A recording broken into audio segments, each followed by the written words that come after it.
मेरे प्यारे भाई बहन, आप सभी को जय मसीह की। प्रभु यीशु मसीह के जीवित और पवित्र नाम में आप सबको सलाम। आप सबको खुदा बाप आशीष दे आज की प्रार्थना के द्वारा। और हमारा स्वर्गीय पिता जो हमारी इस प्रार्थनाओं को देख और सुन रहा है, वो आपको आशीष दे और आपकी हर परेशानी को, हर दुखों को दूर करे। मेरे प्यारे भाई बहनों, मैं उन जवान भाई बहनों को आज उत्साहित करना चाहता हूँ कुछ वचनों के द्वारा जो कि परमेश्वर ने हमें दिया है। तो मैं ज़रूर आप लोगों से शेयर करूंगा उस वचन को। आप लोग ध्यान से सुने और वचन को समझने का प्रयास करें। मैं परमेश्वर से प्रार्थना करता हूं कि जिंदा खुदा आपको बुद्धि और विवेक दे कि आप इस प्रार्थना को सुने, इस वचन को सुने और आत्मा में उन्नति करें और तीव्र बने प्रभु यीशु मसीह के नाम में। जिंदा खुदा इन सब भाई बहनों को आप विवेक और बुद्धि दे, क्योंकि खुदा ये निर्णय लेते हैं आज से आपके पास आने के लिए। प्रभु आप इन्हें ब्लेस कर आशीष दे और इनकी मानसिकताओं को बदल खुदा। मेरे जवान भाई बहनों, प्यारे भाइयों और बहनों, मैं आप लोगों से रिक्वेस्ट करता हूं कि अपने आप को परमेश्वर के वश में हो जाने दीजिए और देखें खुदा आपके जीवन में अद्भुत और बड़ा काम करेगा। और जो कुछ भी आपको कठिन लगता है, जो लगता है कि नहीं हो सकता, परमेश्वर वो आपके जीवन में करेगा और आपको हर बीमारी से, हर दुखों से आज़ाद करेगा। मेरे प्यारे भाई बहनों, आप चिंता न करें और ना घबराएं, परंतु परमेश्वर को याद रखें, स्मरण रखें, प्रार्थना करने में लगातार बने रहें। क्योंकि इन दिनों में मैं देख रहा हूं कि आज बहुत सारे यूथ भाई बहन, जवान भाई बहन पाप में फंसे हैं, गुनाहों में हैं और वो परमेश्वर की खोज में बिल्कुल नहीं है, बिल्कुल नहीं है परमेश्वर की खोज में। वो पाप कर रहे हैं और जो उनके मन में आता है वो कर रहे हैं। लेकिन हमें परमेश्वर को याद रखना है, उसके वचन को याद रखना है। हमें ये हमेशा कॉन्शियस होना चाहिए, हमें ये ध्यान होना चाहिए, हमें ये हमेशा भय होना चाहिए कि परमेश्वर हमें देख और सुन रहा है। प्यारे भाइयों और बहनों, हर लड़ाई झगड़ा ख़त्म करें अपने जीवन से, बुराई को आप अपने जीवन से ख़त्म करें। क्या आपने कभी राजा दाऊद की तरह प्रार्थना करना सीखा है? आपने भजन संहिता 26 में जो वचन लिखा है, क्या इसके अनुसार आपने कभी परमेश्वर से मांगा है, प्रार्थना किया है? आज हम इस वचन को पढ़कर आपको उत्साहित करना चाहते हैं। प्लीज़ वचन को ध्यान से सुने ताकि ये वचन आपके जीवन में आशीष का कारण बने।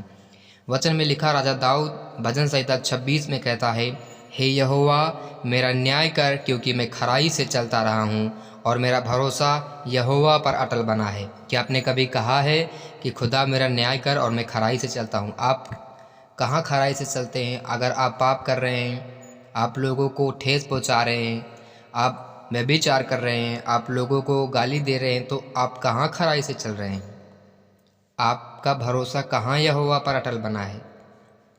प्यारे भाई बहनों, हम इन सब को छोड़े, इन सब पापों को छोड़े, पीछे फेंक दे, वरन आगे हम बढ़ते जाएं मसीह में।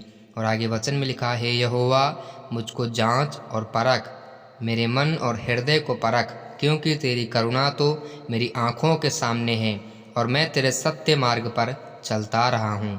क्या आप कह सकते हैं कि खुदा मैं आपके सत्य के मार्ग पर चल रहा हूँ?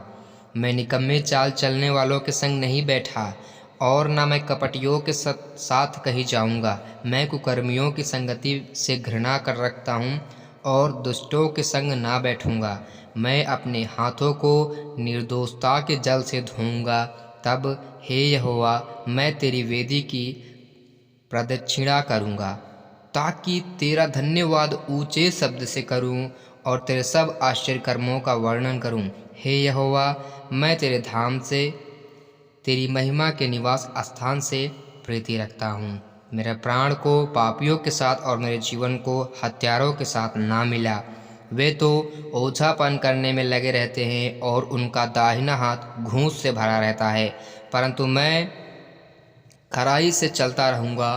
तू मुझे छुड़ा ले और मुझ पर अनुग्रह कर। मेरे पाँव चौरस स्थान में स्थिर है, सभाओं में मैं यहोवा को धन्य कहूँगा। आमीन आमीन। मेरे प्यारे भाई बहनों, क्या आप ये कह सकते हैं परमेश्वर के सामने कि खुदा मैं आपके व्यवस्था में हूँ, आपके वचनों पर चलता हूँ, मुझे आशीष दे?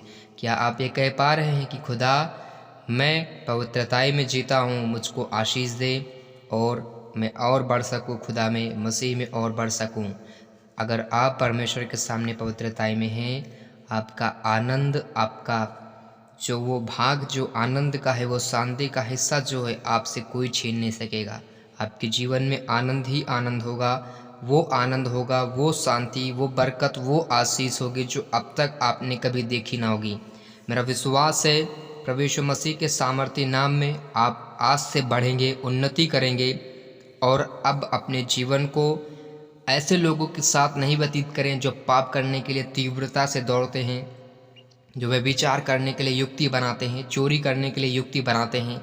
मेरे जवान भाई बहनों, आप इन सब चीज़ों से भागे, दूर रहें, क्योंकि खुदा हमें लेने आ रहा है। इन दिनों में खुदा के सामने बैठना शुरू करें, प्रार्थना करना शुरू करें। मैं आप लोगों से कहता हूँ, आने वाला दिन आपके लिए बेहतरीन होगा, आपके आनंद का समय होगा। वो खुशी, वो आनंद होगा जो अब तक आपने कभी नहीं पाया।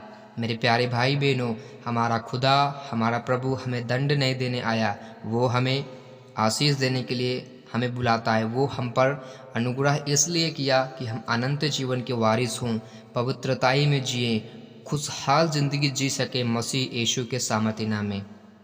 हमारा खुदा हमें इसलिए बुलाया कि वो हमें हरी चराइयों में बैठाए, सुखदाई जल के झरने के पास ले चले, अर्थात वो आनंद, वो शांति जो ख़त्म नहीं होती कभी खुदा में। मेरे प्यारे भाई बहनों, अपने आप को परमेश्वर के वश में हो जाने दीजिए और ये मत सोचिए कि मनुष्य क्या कहेंगे या मेरी बेइज्जती होगी, मेरी निंदा होगी, लोग मेरा जो है नाम बिगाड़ेंगे, मैं खुदा को जान रहा हूँ। ऐसा आप ये सब सोचना छोड़ दें और परमेश्वर की ओर हों। आप देखेंगे कि वही लोग जो आपकी बेइज्जती कर रहे थे, आपकी तारीफ़ करेंगे यीशु के नाम में। प्यारे भाई बहनों, परमेश्वर हमारा जो कुछ भी कहता है वो झूठ नहीं है। उसका बात जो है वो फेक और फालतू नहीं है, वो सत्य है, सामर्थ्य है, पवित्र वचन है और विश्वास योग्य है।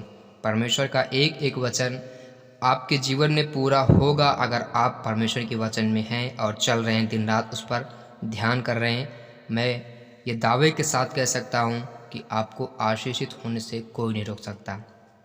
आपने आयूब की कहानी, आयूब की पुस्तक पढ़ी होगी, तो वहाँ पर लिखा है आयूब के जीवन में ऐसी ऐसी परीक्षाएं आईं और ऐसा ऐसा समय उसके जीवन में आया जो बर्दाश्त से बाहर थे, या मैं कहूँ कि वो सहने योग्य नहीं थे। लेकिन वो आयूब खुदा के भय में रहा और वो दिन रात आशा लगाए रहा कि परमेश्वर सब कुछ सही करेगा, परमेश्वर सब कुछ सही करेगा। मेरे प्यारे भाई बहनों, इन दिनों में क्या आयूब के जैसा आपका विश्वास है? उसकी पत्नी भी उसको कह रही थी, छोड़ दो प्रभु को, मत जानो उसको, उसके पीछे मत रहो, उसकी उपासना मत करो। पर आयूब अपनी पत्नी को भी छोड़ दिया परमेश्वर के लिए और खुदा ने उसे बहुत कुछ दिया। बाद में जब वो उसका परीक्षा का समय ख़त्म हुआ, वो खुदा में बना रहा, प्रार्थना करता रहा, खुदा ने उसे बहुत कुछ दिया। इसलिए मैं आप लोगों को उत्साहित कर रहा हूँ, आप लोग भी परमेश्वर में बने रहे।